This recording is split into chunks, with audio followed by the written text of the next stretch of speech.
25 March Bangladesh ফুটবলের ঐতিহাসিক এক দিন হতে যাচ্ছে। সবকিছু ঠিক থাকলে সেদিন লাল সবুজের জার্সিতে ভারতের বিপক্ষে মাঠে নামবেন ইংলিশ প্রিমিয়ার লিগে খেলা হামজা দেওয়ান চৌধুরী।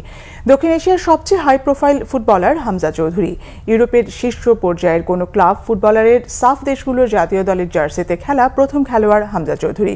গত ডিসেম্বরে ফিফার ছাড়পত্র পান হামজা। এরপরই কাউন্টডাউন শুরু, কবে লাল সবুজের হয়ে মাঠে নামবেন ইংলিশ প্রিমিয়ার লিগে লেস্টার সিটির হয়ে 91 ম্যাচ খেলা এই মধ্য মাঠের ফুটবলার। 1997 সালের 1 অক্টোবর ইংল্যান্ডের লেস্টারশায়ারে জন্মগ্রহণ করেন হামজা। তার মা রাফিয়া চৌধুরী একজন বাংলাদেশি এবং পিতা গ্রানাডার নাগরিক। তবে তার সৎ পিতা দেওয়ান গোলাম মোর্শেদ চৌধুরী বাংলাদেশি। হামজা 18 বছর বয়সে পেশাদার ফুটবল ক্যারিয়ার শুরু করেন। লেস্টার সিটির হয়ে FA কাপে শিরোপা জিতেছেন হামজা, যা তার ক্যারিয়ারের সেরা অর্জন। বর্তমানে ইংলিশ প্রিমিয়ার লিগের দ্বিতীয় টায়ারে শেফিল্ড ইউনাইটেডের হয়ে খেলছেন। ইংল্যান্ড অনূর্ধ্ব 21 দলের হয়ে 7টি ম্যাচ খেলেছেন।